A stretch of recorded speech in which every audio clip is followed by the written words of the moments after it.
Oh man, this is that moment of truth where we wait for everything to go live. I know we're a few minutes early. I hope that's okay. I just had everything ready. It was like, all right, we're a few minutes early, but what are you going to do? For anyone who's a little newer, we always start the show at 2 p.m. Eastern, 11 a.m. Pacific, unless otherwise noted. It's 2 p.m. Eastern, 11 a.m. Pacific, unless otherwise noted. But sometimes we're a little early.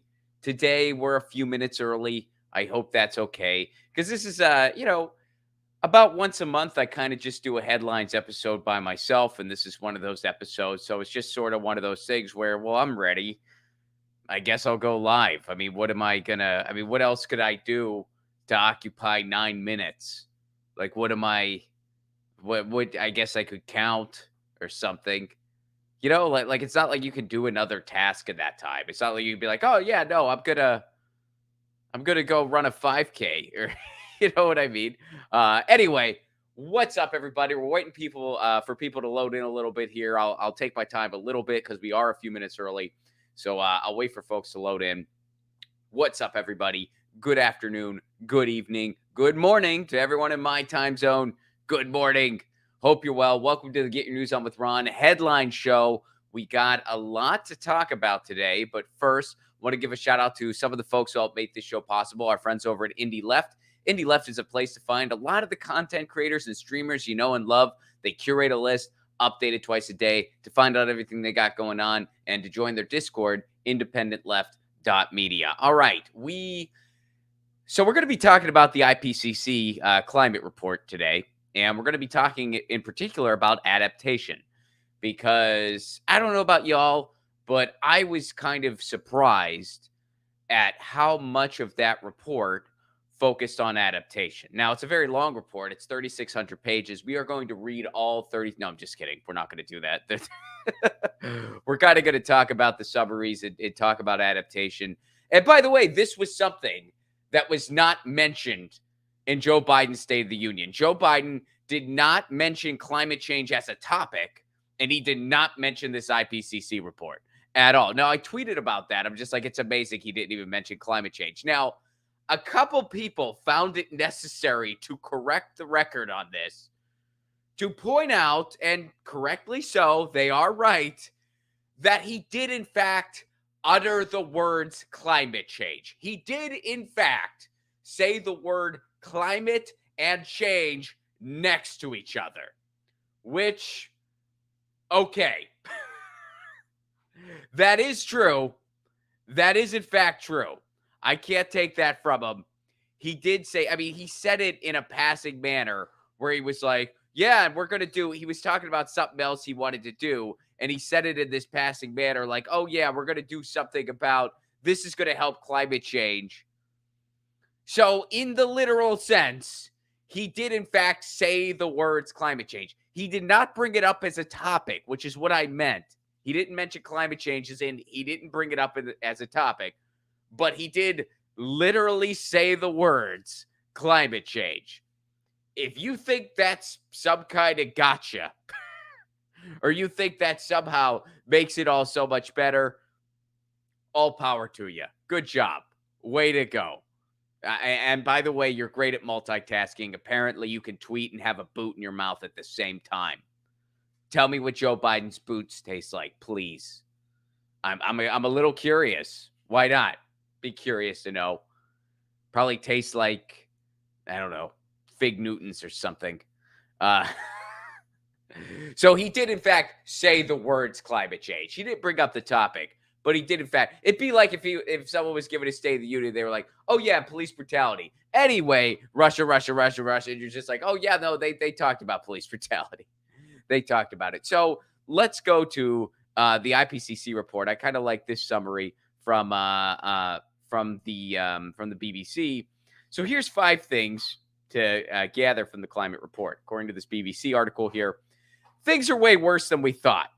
So from the melting of the Greenland ice sheet to the destruction of coral reefs, the impacts are higher than we expected, which is happening. The temperatures are rising higher than they expected, even going as recent as the Paris Climate Accord in 2013. I believe that's the year that was. things are going faster than they anticipated. So things are actually worse than we thought. Loss and damage gets scientific backing. For several years, developing countries have been trying to get richer nations to take the idea of loss and damage seriously. So a lot of poorer nations are feeling the impacts of climate change harder. Climate change is hitting places like Africa a lot harder. There are climate refugees coming out of South America, places like that. So it's quite cruel. It's a dose of cruel irony when you peel it back, where the places who are responsible for the most climate impacts are facing the least consequences of it as of right now. Places like the United States, places like China, they are causing the most destruction. Well, China's actually doing some good stuff. They are a huge polluter, but they're also, at least taking some green initiatives. The United States is just bad all around. Surprise! But it's interesting that the countries doing the most damage are actually facing the least consequences, and it's these poor countries that are doing the least to exacerbate climate change. They're getting hit the hardest because of their climate. So number 3, technology is not a silver bullet. Now, this is another thing. Now, do I think technology is going to play a role in the solution? Yeah, I think it's going to play a role, but it's not going to be, as this article phrases it, and I think it's a good phrasing, it's not going to be some silver bullet. Here's what they say. According to the IPCC, the use of some technologies designed to limit warming or reduce CO2 could make matters worse rather than better.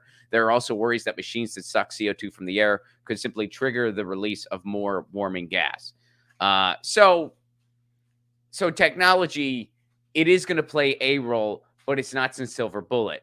And when people take it to a toxic place is when they just say, well, let's do fuck all, because eventually technology is going to bail us out. That's not going to happen. Doesn't work that way. It's going to take a lot of things. Technology will play a role, yeah, but it's not the silver bullet. This article, that's a great way to phrase it. Now, this one was interesting. We're going to go through this one. I like this one. Cities offer hope. All right. While large cities are hotspots for climate impacts, they also offer a real opportunity to avoid the worst impacts of warming. As cities continue to grow, they can push for renewable energy, greener transport, and buildings. This could limit destructive climate impacts for millions. I never would have thought of that or put that together.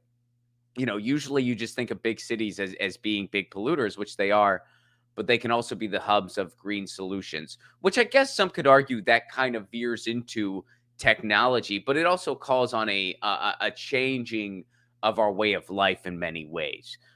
So I feel like not all greening efforts are technology linked, but some of them are. So there's a little bit of crossover. And now here's a big one, and this kind of confirms stuff we already knew. The small window is closing fast. This is from the article. While this is a bleak assessment of the impacts now and in the future, the authors remain convinced that the worst impacts can be averted if we act in time. The IPCC says this is an opportunity for action that will only last for the rest of this decade. So we got 9 years. Well, I guess a little less than that now, right? It's 2022. So 8 and change. Any further delay in concerted global action will miss a brief and rapidly closing window to secure a livable future. If the world can cut emissions drastically and significantly boost spending on adaptation, that could avoid locking in certain disaster. And it's not just about spending on green energy and electric cars. The authors say that investing in education, health systems, and social justice could help people to cope with the impacts of rising temperatures.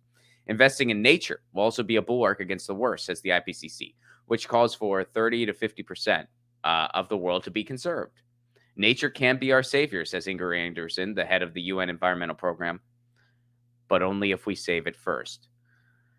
It's almost like if we go towards a society that is focused on meeting human needs and being stewards to the earth, we're going to be okay. I wonder if there's a word for that very thing. Oh, there is. It's called eco-socialism. Literally what it's called. It's a thing. It already exists. There's a piece of policy attached to it. It's called a Green New Deal. A real Green New Deal, not the co-opted one, the actual Green New Deal, the way we intend it. And yeah, there you go. So I want to go to this Vox piece that talks a little more about adaptation. Because I don't know if you guys remember, but a couple years back, there was a piece out, and it was actually an academic, it was a piece from an academic journal, and it went viral, which is something that very rarely happens. It's not often something from an academic journal goes viral. That's for a number of reasons. One, especially in the sciences, they don't want people knowing these truths of what's really going on. And two, let's be honest, in a lot of academic journals, especially in the humanities, it's written in such a grossly boring fashion that it's actually a good thing the rest of the world is sheltered from this mindless academic jargon, which is what a lot of it is. A lot of it is like, oh, look at how many words I know, and I hope my friends are impressed by this. I'm a former academic. I've been through this stuff. That's why most people, the line between industry and academia is drawn very sharply. I don't think that's a good thing, but honestly, that's the way a lot of people want it, so it's probably going to stay that way. But anyway, Deep Adaptation went viral because it was a very interesting piece, and it focused a lot on the call for adaptation, saying, look, there's so much damage that has already been done that we're not going to be able to reverse. And that's the truth. Peter Kalmus, or Kalmus, excuse me, I mispronounced his name. Peter Kalmus, who comes on this show occasionally, he describes it like an elevator. We're already so far up the elevator, we can't walk back down it. But we can do something about how much higher we go up. So some damage, it's already there. We're going to be feeling the impacts of it. We got to start looking into adaptation. Here's an interesting piece. I got to remember to do this. I keep forgetting. Climate change is already making parts of the world unlivable. This is from Vox. There are still effective ways to adapt that can also lower emissions. Climate change is already testing the limits of what human communities can survive. And if warming isn't kept in check, some of the most crowded parts of the planet will become practically unlivable. The temperatures are already getting too hot, disasters are becoming too severe, and the costs of staying put are becoming unbearable for millions of people. These are some of the stark conclusions. Today's IPCC report is an atlas of human suffering. Boy, that's they did not mince words. That's a quote from UN Secretary Antonio Guterres. Today's IPCC report is an atlas of human suffering and a damning indictment of failed climate leadership. That almost sounds like the lineup for a metal show. Who's playing tonight? We got Atlas of Human Suffering. Oh, dude, I freaking love Atlas of Human Suffering. Who's opening? Damning indictment. No shit. Is anyone else on the bill? Yeah. Failed climate leadership. I got to get my tickets. Go to Ticket Leap. You can get those tickets. Ticket Leap is the service I use, by the way. Anyway, global average temperatures have already risen by 1.1 degrees. It's going faster than they projected in the 2015 Paris Climate Agreement. I said 2013 earlier. I correct the record there. 2015, not 13. My bad. Global warming has already raised global sea level by 9 inches. It has left a distinct mark on extreme weather too, worsening heat waves, storm surges, and rainfall. That means regardless of how much greenhouse gas emissions come down, a certain amount of warming is here to stay. Around 3.5 billion people around the world already have no choice but to adapt. Now, here's what adaptation includes. Adaptation might entail building seawalls, planting different types of crops and trees, and improving governance. That last one's going to be a doozy, that last one, at least here in the United States. But these and other efforts are already proving to be a challenge, and some of those boundaries are already being surpassed. Adaptation cannot prevent all losses and damages. Even with effective adaptations, limits will be reached with higher levels of warming, and if people fail to adapt, much more suffering is in store. So, when you talk about climate change, when we look at climate change, there is a large amount of a top-bottom solution that has to happen, and that's unfortunate. We need a significant change in the way we conduct our lives. We need significant policy changes. And a couple days ago on the show, my guest, Fethal Kaboub, Dr. Fethal Kaboub, we were talking about MMT and how this relates to climate change. And we were talking about the IPCC report. And we were talking about some of that top-bottom solution, where basically Wall Street, they're going to keep pumping fossil fuels until they can't anymore. And the only way they're going to stop is if the law makes them stop. Is if the law says, hey, we're done. We're done. The fossil fuel, we're done. It's over. It is over. You have to adapt and you have to change and you have to start investing in other things or you're done. That's the only way that's going to change. Otherwise, they'll just keep doing it until we're extinct. That is literally what they will do. And they'll do it because, they'll be fine. They'll be fine from the worst of it. So So there is a big top bottom solution, but when you talk adaptation, there's also a lot of things that are to an extent in your control. Now, we're going to spend the rest of the chat on the IPCC talking about those things. The things out of our control. We already know about the things that, well, maybe out of our control is a bit too extreme to put it. Maybe the things that we have the least control over. Let's phrase it that way. The things that we have the least control over is status quo shifts in government. We have the least control over that. Of course, we have to keep fighting. I'm not implying give up on that. But realistically, that's the thing we have the least power over, the least control over. Why? Because our government, especially here in the United States, is a complete corporate coup that's run by Wall Street and special interests. So we're up against a lot there. We have the least amount of power there. We got to keep trying, of course. But that's where we have the least amount of power. But when it comes to adaptation, where can we do more? Well, we can do more in our communities. And that's something that we've been talking about on Get Your News On with Ron for a while. Learning your local food economy. I feel like now more than ever, I've been saying that for a while now. When things first started getting gnarly with the supply chain, I said, learn the local food economy, learn the local food economy, learn the local food economy. And there were people, even on other lefty shows, who thought, whoa, I don't know, that's a little out there, Ron. I feel like you're getting it. Well, what do you have to say now? Grocery prices are going up to 20% in some areas. You still think that's not a valuable thing? That's not something important? That's just meh? Still think that? Okay. If you still keep thinking that. Keep thinking that. And hopefully you change your mind before it's too late. And when will it be too late? When you're food insecure. Honestly. And, so I tweeted that I was going to start growing food or I was going to try. I should say try. I'm going to try to start growing food. I have a lot stacked up against me living in a 1-bedroom apartment in Los Angeles, trying to figure out a way to grow food. Oh, by the way, my window sills are all occupied by Lucy, and she did not take kind to any greenery. So I got a cat. I got an apartment. I don't have a yard. So I do have a lot of community gardens in my neighborhood. That's the other side of it. But I'd like to start growing my own food. And I tweeted about this yesterday, and I got some amazing responses from a lot of you. Check that tweet if you haven't yet, because so many people had all these interesting responses of stuff that I could do even in my situation. And I'll tell you what kind of made me want to be a little more ambitious about this, other than just the world at large. I was having a conversation with my buddy Chris, who is the illustrator for Lucy and Ron, which, by the way, here's another piece of news. Lucy and Ron's coming back. I know I've already said that before, but we've been talking a little more frequently. We're bringing Lucy and Ron back. I'm really excited about that. For those of you who might not even be in the know on that, you can go to lucyandron.com. That is the webcomic about myself and Lucy. For those of you who don't know, I'd imagine all of you do, but Lucy is my cat. She's running around here somewhere. But the webcomic's coming back. I'm very excited about that. But I was talking to Chris, who is the illustrator for Lucy and Ron. He lives in New York City, and he grows a lot of food. He does like urban gardening is the best way to put it.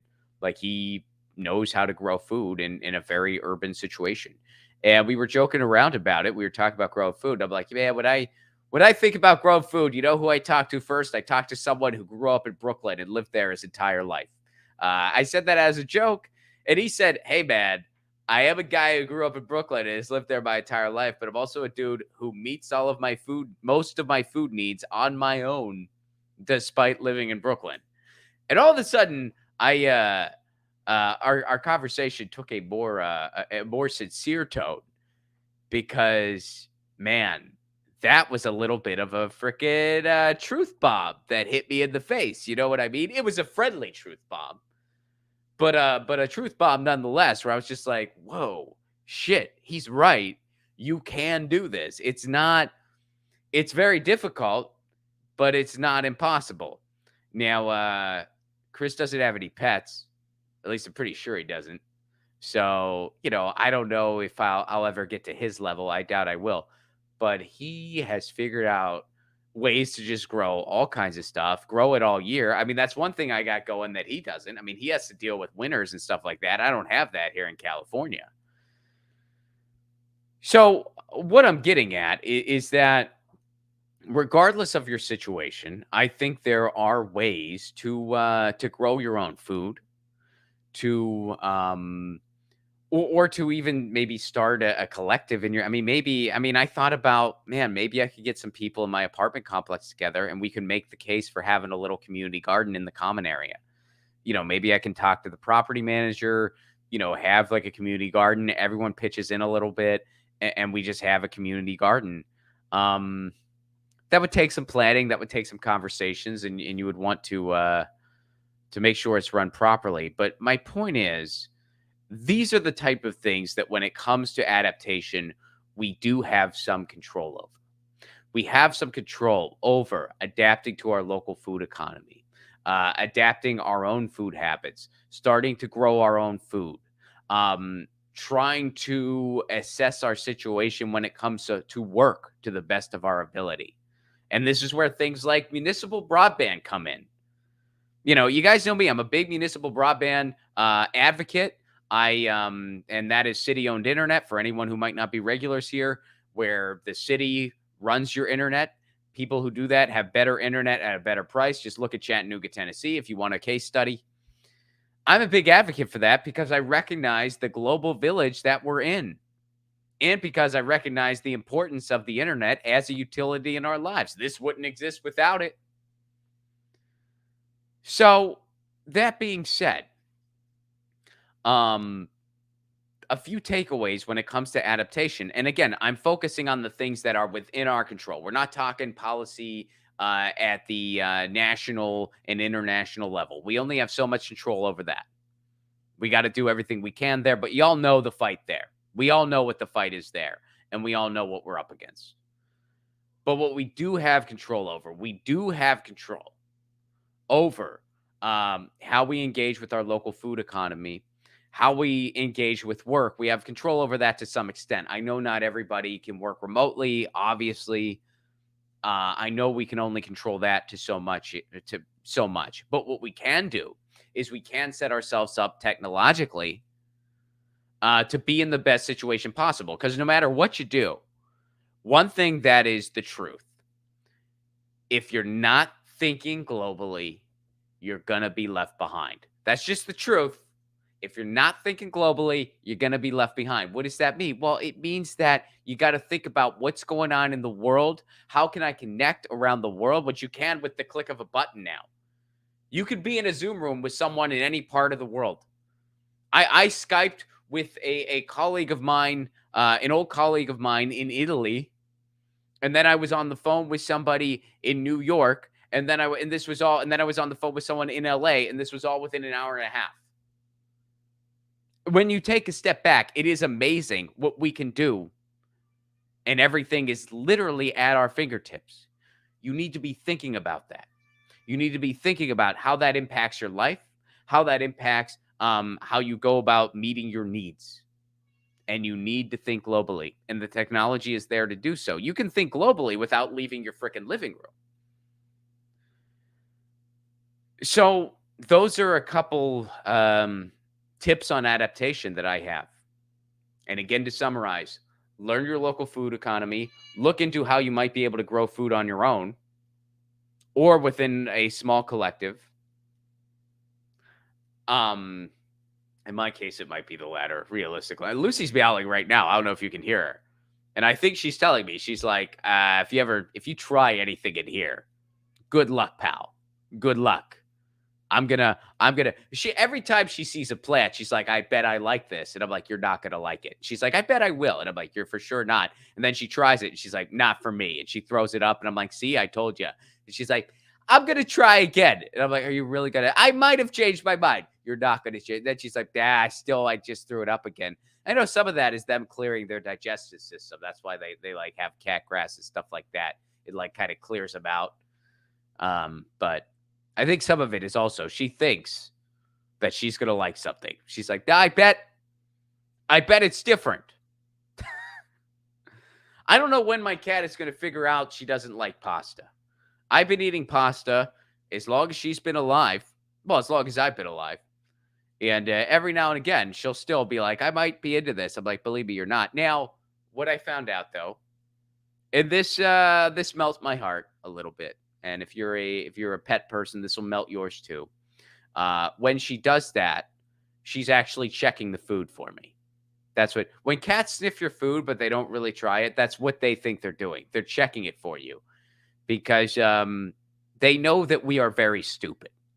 Cats know that. I mean, they think that we're basically just big babies. Like we're very dumb to them, and they're right. We are very stupid. Humanity is very, very stupid. Look around you as of recent.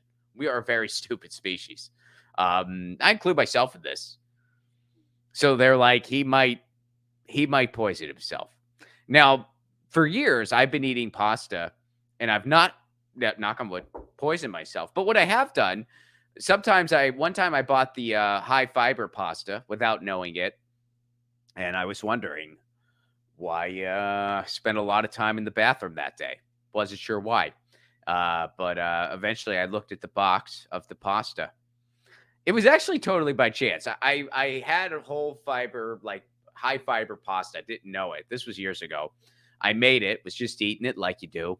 And yeah, spend it a lot. I thought like maybe the garlic was bad or something. Maybe there was a bad ingredient or something. I didn't know what was going on. But I went to throw something away and I noticed the pasta box that I had thrown away and I saw that it was high fiber. And I was like, oh, that's what did that. So maybe Lucy's on to something where she's like, yeah, I got to check this for you. But anyway, so yeah, got to move on from adaptation. And sorry about the cat spiel, but this is Get Your News On with Ron. That's what happens here. They're like, yeah, he talks about news that's important to him. And if cats or music comes up organically, he's going to go off for a while. That's just how it works here. That's how it works. Anyway, so learn your local food economy, see about growing your own food, and think globally. And remember, technology in the digital realm and in the internet realm is your friend. So push for Muni broadband.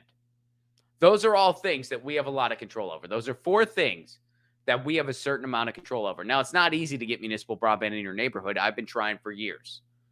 In multiple neighborhoods. So it ain't easy. But it is something that you can do. You can make the effort.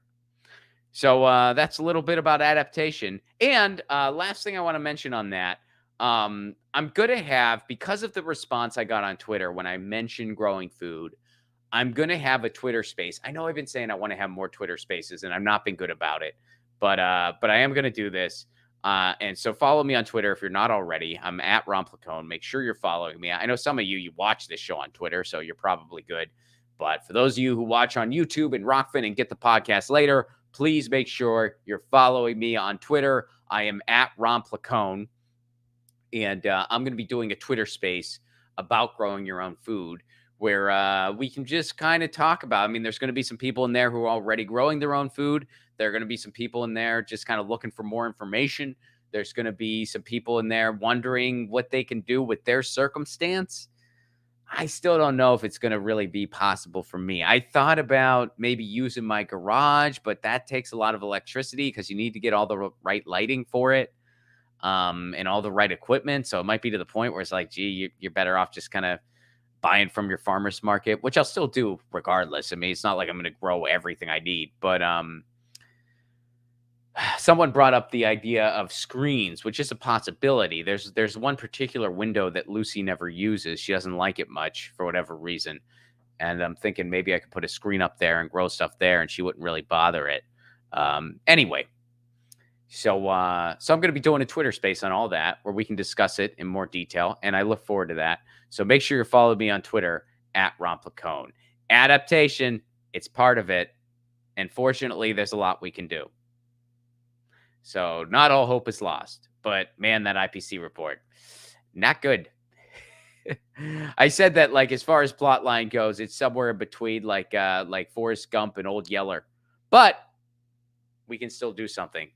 It doesn't have to be. There's still time, but the window's closing. We got like 8 years and change, y'all. Anyway, all right. So, gonna move on to this now. Now, this kind of goes into everything that's going on in the Russia-Ukraine situation and everything that's just been going on there. And this takes us out to Italy.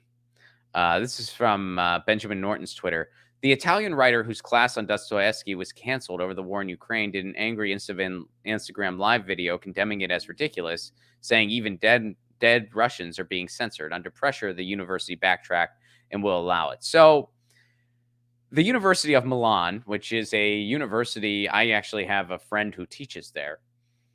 They decided that they were going to ban a Dostoevsky class because Dostoevsky is Russian. This is absurd in so many ways. And, it's so astonishing the way people have been behaving, the way people have been oversimplifying what's going on. And of course, this is because of propaganda from the West. They're trying to make it out like Putin's just some madman who decided to do this thing. Now, again, I am not condoning what Putin is doing. Not at all. He is one of the bad guys here. Absolutely. But to make it out like he's just some random guy who decided to do this, that is not true at all. That is completely false. The United States has been intimidating this situation. They've been provoking this situation for 8 years and counting. They've been arming Ukraine. The NATO imperialists and U.S. imperialists have been instigating this for years. In many ways, it's a self-fulfilling prophecy. So again, let's go over who the bad guys are. The bad guys here is imperialists in the United States and imperialists with NATO. The bad guys here is Putin. Again, even though the United States has been provoking this, that doesn't justify Putin's actions. So Putin's not a good guy here either, obviously. They're all bad guys. Also, the neo-Nazis in Ukraine, who we're arming, they're not good guys either. They're all bad guys here. And you don't have to pick a bad guy. You don't have to say, oh, no, one bad guy's fine. No, they're all bad guys. You know who the bad guys aren't. These are who are not the bad guys. You ready for this? It's astonishing that some of these things need to be mentioned. But here we go. The bad guys are not dead Russian philosophers who should be taught in universities. They're not the problem here. The problem is not academics who teach about these philosophers. They're not the problem. While we're on the subject, you know who else the problem isn't? Russian college students in the United States or anywhere else. They're not the frickin' problem. So talking about sending Russian college students home, that is absolutely disgusting. Second of all, I know I've said this before. I'll say it again. Imagine if the rest of the world did that to the United States. Imagine if the rest of the world, whenever the United States government does something terrible, which is daily, hourly, actually by the second. Imagine if they took that out on us. Imagine if they said, hey, U.S. college students in the EU, go home. You have to go home because your government did something gross again. Imagine if they took that out on the United States citizens. We wouldn't be able to travel anywhere. We literally would not be able to leave the United States. We would get thrown to jail as soon as we do. If the rest of the world took things out on United States citizens for the actions of their government, the way we're trying to take it out on the Russian people for actions of Vladimir Putin and the Russian government, we'd never be able to leave the frickin'. And by the way, have you seen footage from those huge anti-war protests in Russia? They're protesting what their government is doing. They're calling for peace. They're not showing you that footage. They're really not, because that humanizes things. So, no, the people in Russia, they're not the problem. You know who else isn't the problem? The people in Ukraine who are scared right now and who are just trying to live their lives. They're not the problem. You know who else isn't the problem? The people of Syria and Somalia and Yemen and all the other places the U.S. decided to terrorize as of recent, even more so because they know everybody's really distracted, even more so than usual. Isn't that amazing how disgusting the United States is on the world stage and how we are by far the worst actor. Again, there are no good guys here. I'm not excusing Putin's action. I'm not doing that at all. But man, we're provoking one thing and then we're doing more wars somewhere else. We're a shining example on everything not to do once again. And we are the biggest bully of the world once again. You know who else isn't to blame? Vodka. People who make vodka. That's not to blame.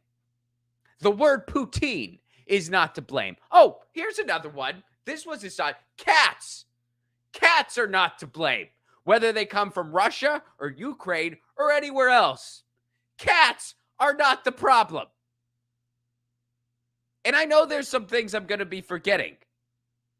I know I'm not remembering all of it because there's so many things here. But those are not the issues.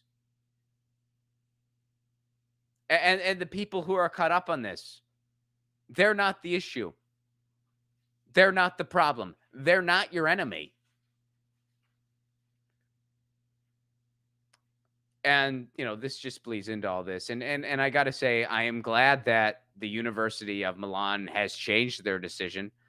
I'm disgusted that this even happened in the first place. And I expect better from a country like Italy. I really do. I expect this kind of behavior from the United States. I would expect something like that from a university in the United States. But I expect better from Italy. I expect better. I would expect better from any country in the EU. I would expect better from a lot of countries. And I'm not saying anywhere's perfect. I know sometimes you guys, sometimes people get on my, they think that they say that, you know, I kind of, I go a little soft on the EU. I kind of, I don't hark on the problems of the EU as much as maybe I should. And maybe that's true. That might be true. I mean, hey, it's human nature. Grass is always greener, right? That might be true. I can take that as a worthy criticism, and a very valid, likely shortcoming of mine. But I'll be damned if any EU country isn't better than the United States. I mean, I'm sorry. Like, is it perfect? Of course not. Is it better than the United States as far as being an actor on the world stage? Yes. So, yeah, I will go as far to say I expect better from Italy than the United States. I expect better from France than the United States. I expect better from Germany. Germany has been doing better, by the way. Germany's actually been pushing more for diplomacy than the United States has. So, yeah. Yeah, I do have a higher bar for a lot of these countries than I do for the United States. I just do. And I want to share this. This is something, before we get off this topic, this is something from a friend of mine named Patrick, a comedian named Patrick Cunningham. He's a friend of mine. We met in comedy. And, you know, years ago, he served in Iraq. And he published a post not too long ago that I thought was really powerful. And it just sort of speaks to the humanity of all this. And the fact that these are just regular people all around the world. Again, you know, I mean, these are just regular people trying to live their lives in Ukraine, in Russia, in Somalia, in Syria, in Yemen. In the United States, where so many people are against what their government is doing. But we live in an empire, and because we live in an empire, we accept a declining quality of life at home so that we can do these endless wars that most Americans are against. Most Americans are against, or if they're not against it, it's because they bought the propaganda around it. So I wanted to read this, and I'm just going to read it. I'm not going to give any commentary on it or anything. I'm just going to read it in its entirety, and you can take it. It's a statement from my buddy Patrick, and this is coming from the perspective of somebody who served in Iraq, and I know this is a very sincere moment in the show. It's had a more serious tone I hope that's okay. But here it goes.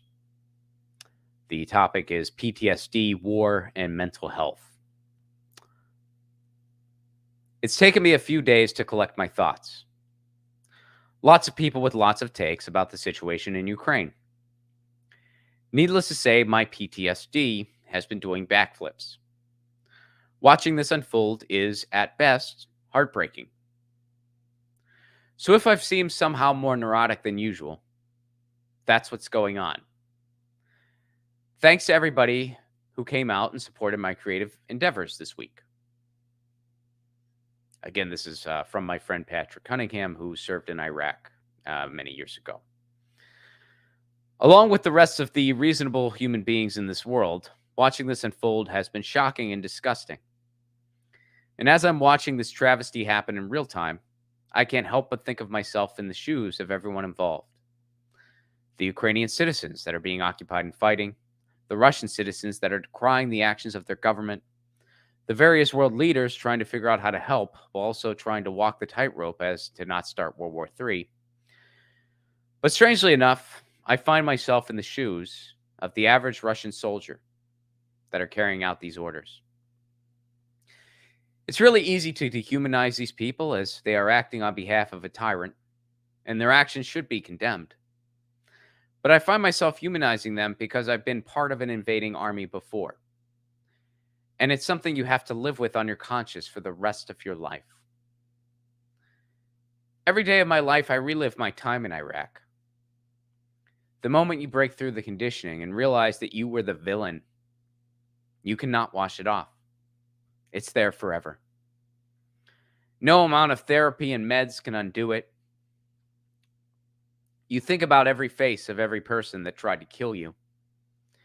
You think about everything you did simply to try to survive, while also knowing that your enemy, quote unquote, was a person simply trying to protect their home, family, and community from an oppressive enemy invader. And every day, and most nights, you think about how you found yourself in the position of being that enemy invader. The guilt is all-consuming. And every once in a while, you've run into people who can never see you as anything but that. And you can't even be upset with them. It doesn't matter how much good you will try to put into this world after something like that. It's an asterisk next to your goodness for all time. You find yourself envious of the veterans that were on the good side, quote unquote, of a war like World War II vets. You fantasize about kicking Nazis in the teeth. So you try to put that goodness in the world by kicking Nazis in the teeth when you see it in your own country. But it still doesn't wash it off. You are still the bad guy. Doesn't matter how much you fight tirelessly for the rest of your life to be on the right side of history and stand up when others won't. You're still the bad guy. It's not professional wrestling. You can't go from being the bad guy to the good guy, and the universe can make that distinction. You're the bad guy forever, and you carry that fact with you everywhere you go, and you learn to accept that you deserve it. And then you get people who ask you questions like, if you disagree with it, why did you go? Why weren't you a conscientious objector? And doesn't matter how much bargaining you do with yourself, ultimately, at the end of the day, it was because you were too much of a coward to speak up, and you didn't want to deal with the repercussions of simply sitting down and saying, no, I won't go. I have had to live with that every day of my life. I am a coward, and I chose to go. There was nothing brave about my time in Iraq. I went and oppressed people on behalf of a government that had no business being there. And then you look back with hindsight and you realize that a little bit of federal prison time, or maybe a less than honorable discharge, would have absolutely been worth it. Because that is something that you can carry with your conscience. But I am a coward, so I went. In Russia, the punishment for desertion is death. A Russian soldier has to decide to either die on behalf of their country or die at the hands of their country. It's the ultimate no-win scenario. Well, it is easy to see them as victimizers. There is no question that they are. These soldiers are truly pawns. And it's easy to think of lots of scenarios where they could just do the right thing and join the Ukrainian resistance. There are German soldiers that did the same during World War II. They joined the French and they fought against the Nazis. And the best you can do is hope that that happens. That they are pragmatic enough to see that in a situation where they are facing certain death, regardless of the outcome, that they should go with the one that they can live with forever. Unfortunately, more often than not, that is not the case. Even if you're an intelligent, free-thinking soldier, you stay out of cowardice. You learn to envy the ignorant ones. You envy the soldiers that are too dumb to realize their place in history. The ones that went to Iraq and are still convinced that we were, quote, fighting terrorists. You envy them and it makes you hate them even more. And then your guilt turns to hatred. And when you see them blindly supporting an autocratic tyrant and you want to punch them in the face, and sometimes you do, but it doesn't matter. It doesn't wash it off. You are still the enemy oppressor. And all you can do is live with that and do your best to put goodness back into the world, knowing that this is now part of who you are. I have no reach. I have my echo chamber. And I'm sure going to get some support from my people, and I appreciate that support in advance. And there are probably some people who want to argue semantics with me, and that's fine. You can say whatever you want to me. You can't hurt me more than I've already hurt myself by being a coward. Take your shots. I've died already. The person you know is a shell of a human that will spend the rest of their days trying to put goodness in the world, knowing full well I can never atone for all my sins. So with that behind me, in the age of the internet, on the off chance that a Russian soldier will see this, I have a message for you. Turn on your masters. Be brave. Even if you won't live much longer, you'll live with peace. Do the right thing. Thank you for reading this, and please share. So that's a statement in its entirety from a friend of mine named Patrick Cunningham, who served in Iraq.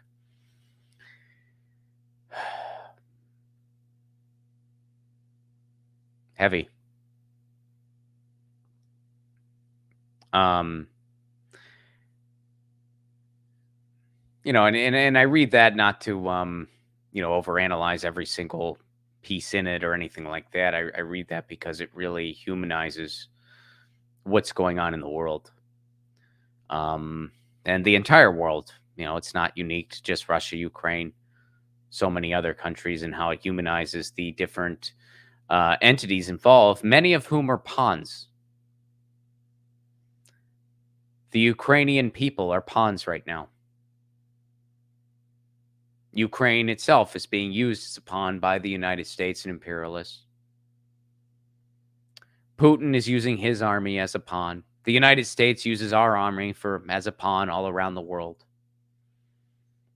The people who are suffering under the brutality of the United States empire at the behest of oil companies and Wall Street, they're being pawns as well, being exploited for resources. And this is also a small handful of people around the world can become very rich. War has always been and will always be a racket. War has always been and will always be bullshit. And I should have closed with this. I don't know why I didn't do this story last. That was not the best running order on my part. We have a little bit of good news. I'm not even going to try to have a transition. I feel like it's not possible. I was thinking about it. I'm just like, why did I not do this story last? We have a little bit of good news. It pales in comparison to everything that's going on. Wow. So, little bit of news in the digital rights space. And it's a little bit of good news. I know it pales in comparison, but holy shit, y'all. We got to take the wins where we can get them, don't we? I mean, don't we? So here's a little bit of breaking news in the net neutrality front. Biden's FCC nominee, which is Gigi Sohn, advances in Senate as Republicans object. Gigi Sohn advances on vote by the Senate Commerce Committee. Sohn's nomination now heads to the Senate, where Democrats can force a vote. Okay, so we all know what's been going on so far because we've been talking about it on this show.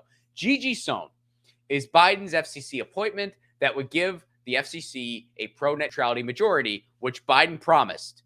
It has taken an infinitely long amount of time. It took forever to get Jessica Wurzel confirmed as head, which happened, and that's a good thing. And it has taken forever for Gigi Sohn to get appointed.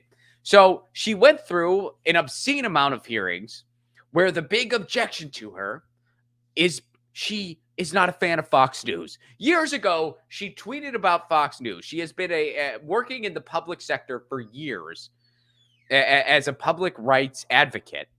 That's been her life's work. She's had a history with the FCC. She's very fluent in digital rights. She is an excellent candidate. She's an excellent nomination. She just is. And she's on the right side of it. She's pro-net neutrality. She'd be able to, as soon as she gets appointed, we'll be able to get net neutrality back at the federal level.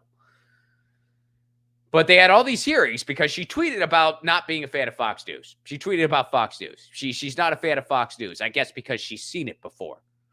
Like that's not being a fan of Fox News. Wow. So they dragged this thing out. She finally got through it. They were going to try to have a vote, but there was a Democrat out of New Mexico who was sick. So they kind of thought like, well, it'll just be a stalemate without this vote because it's very much down to party lines. So they didn't have the vote because that Democrat got sick. And then what happened instead of just like delaying the vote and eventually scheduling it, which is frustrating enough on the surface, they decided they're going to make her go through more hearings. So after she already got through a hearing, they decided, okay, we're going to have a vote. Oh, wait, we can't have a vote. You know what? On second thought, we need more hearings. We're going to have more hearings now. So this has been going on pretty much since Biden has been in office. So a long time now. I sound like a broken record when I talk about this stuff because it keeps on going back and forth. But finally, she has advanced again. She has advanced again through committee, and now they can have a vote. So Gigi Sohn, President Joe Biden's choice to create a Democratic majority at the FCC commission. That means pro-net neutrality. That's what that means. Advanced in the Senate over objections from Republicans. Sohn, a communications lawyer, received a 14-14 party line vote from the Senate Commerce Committee. Democrats can now force a vote in the full Senate to bring the nomination to the floor, and it would take a series of votes there to confirm. So a little bit of good news. She made it out of committee, which is, she has made it that far before. So basically, she's just going back to where she was prior, but she had gone even backwards from that. So I get it. It's a small victory in the big scheme of things, but holy shit. Holy shit. We have to take the wins where we can get them. We got to take the wins where we can get them. So that's a little bit of good news on the digital rights front. All right. So last thing I want to do here before we sign out is I said I was going to make a statement regarding everything that's going on with the People's Party. And before I go further, I want to make it clear that I'm making this statement from my perspective, and I'm making this statement as it relates to the only person whose actions I have any control over, which are my own. I'm not going to badmouth any entities involved. I'm not going to badmouth any of the volunteers. I'm not going to weigh in on conflicts that I am not privy to all the details of. I'm not going to weigh in on situations where I don't feel like I have any or all the information to make anything definitive. I'm not going to badmouth Nick Brana. I'm not going to badmouth Jordan Chariton. I'm not going to do any of that because I have no reason to.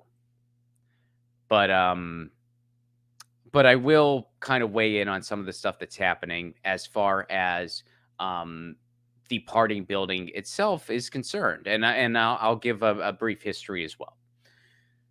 So my involvement goes back to 2017 when the Convergence Conference happened in Washington, D.C. Now, that was a conference that was attempting to draft Bernie Sanders, to start a new political party.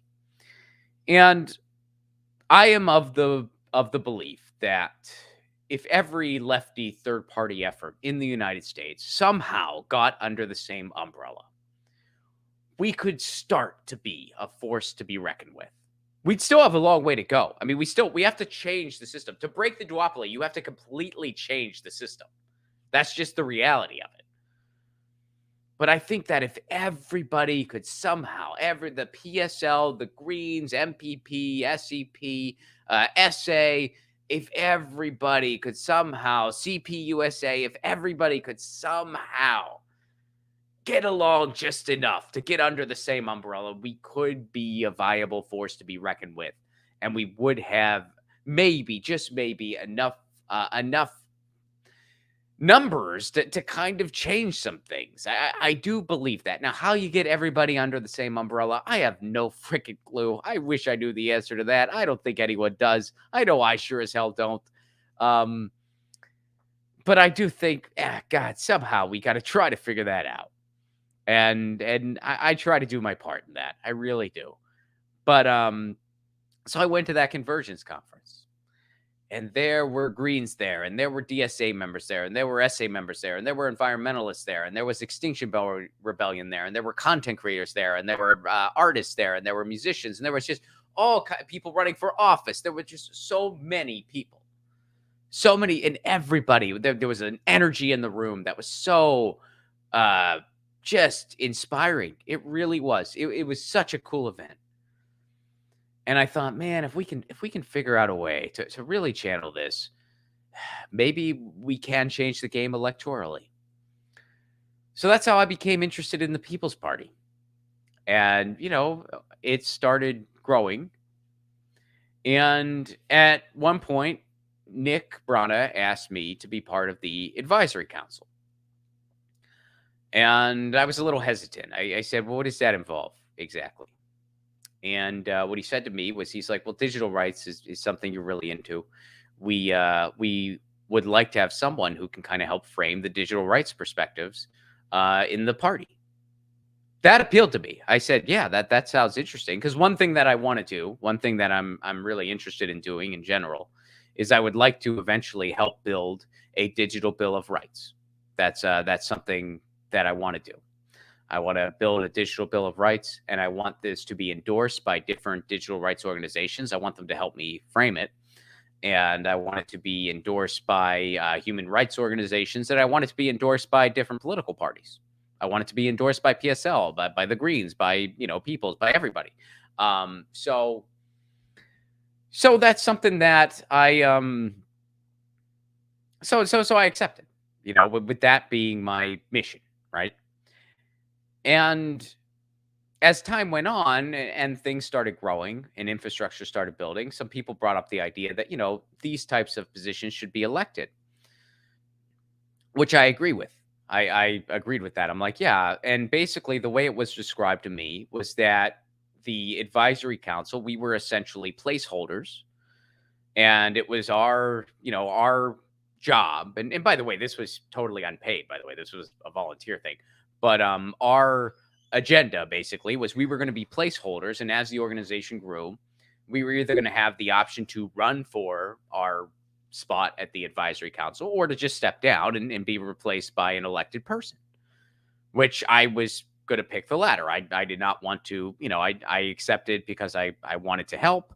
And I did not have any desire to hold any type of elected thing. And I was in agreement that the position that I had should be held by an elected person, not by me. And I was not going to run for it. I didn't want to do that. So, and then I personally did not hear anything for a while. I didn't hear anything. So I wasn't sure what the status was. I wasn't sure, was I elected or was I replaced by an elected person? I hope I was. And if I wasn't, when's that going to happen? And as of recent, there have been a couple things, and again, I'm speaking more specifically just to the party building itself that has happened here in California. Um, the People's Party did not make the ballot. They did not get the number of registrants necessary to get on the ballot. And I know that in other states, the state chapters are breaking off from the national organization. I believe I want to say North Carolina, that might have just happened. So there's a lot of things that are very discouraging to see. And one of the things, and again, there's plenty to criticize with Peoples. There's plenty to criticize with other orgs as well. So I'm not going to get into specifics of blaming any one entity or group or person or blaming, and this is certainly not meant to be disparaging to any of the volunteers who have been working their butts off. This is in no way meant to be disparaging to their efforts, but it's just the reality. It's just the reality that this is the state of things. And one thing that I've seen online that I have found to be a bit problematic is I feel like there is a very strong focus on podcasters and super insulary podcast beefs and just super in the know podcast happenings, and not enough about building a movement. And I understand social media is not everything, but when you see so much of that, it gets kind of, you kind of think, gee, if a regular person who wants to get involved is looking at this and all they see is a bunch of insulary podcast stuff and that they're not privy to, that they're not even hip to. Keep in mind, there's a lot of people, even on the left, who they don't watch shows like this. They don't watch any YouTube shows. They don't listen to any podcasts because they're not interested in all the high sugar fluff where it's like this person dunks on this person and this YouTuber said this. A lot of people aren't interested in that. I'm not interested in it. I mean, I refer to that stuff as the TMZ left.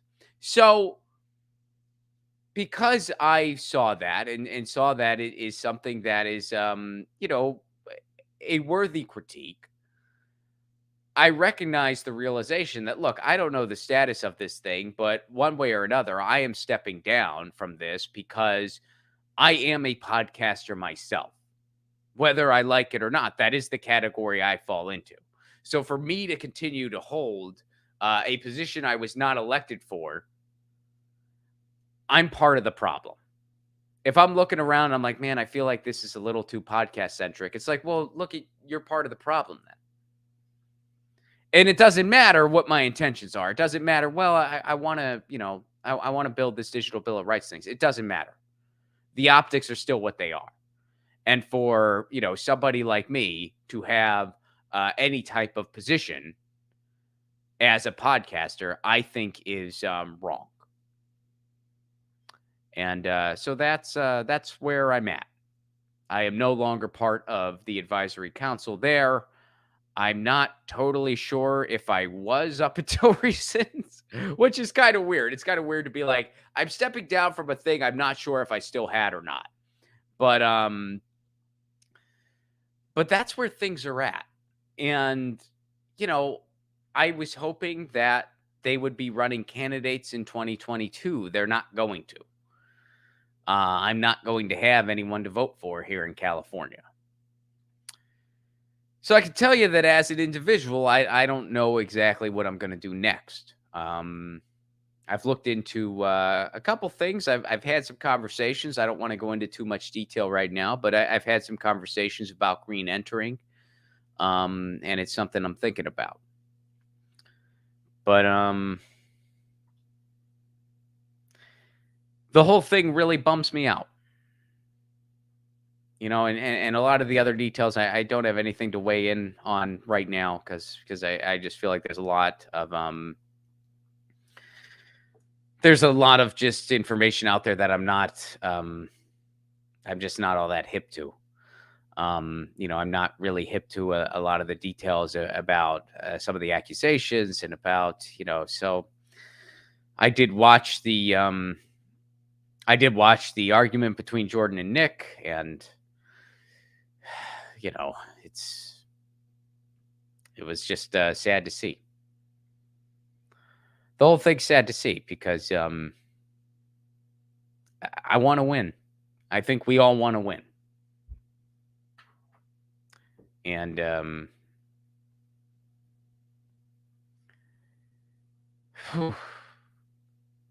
I don't have the answer electorally. I don't know anyone who does.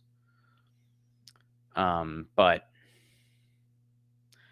all I can tell you guys is that I'm going to keep trying, and I hope you do as well.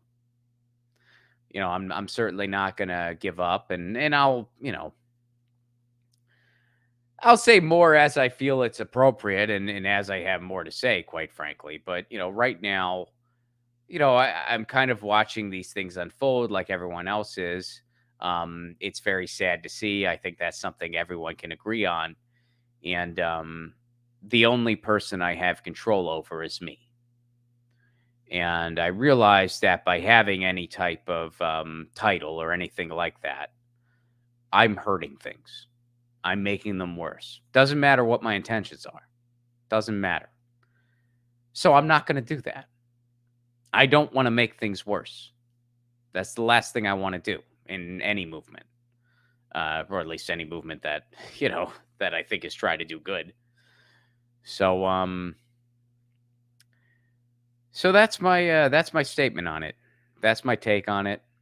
That's where I'm at. And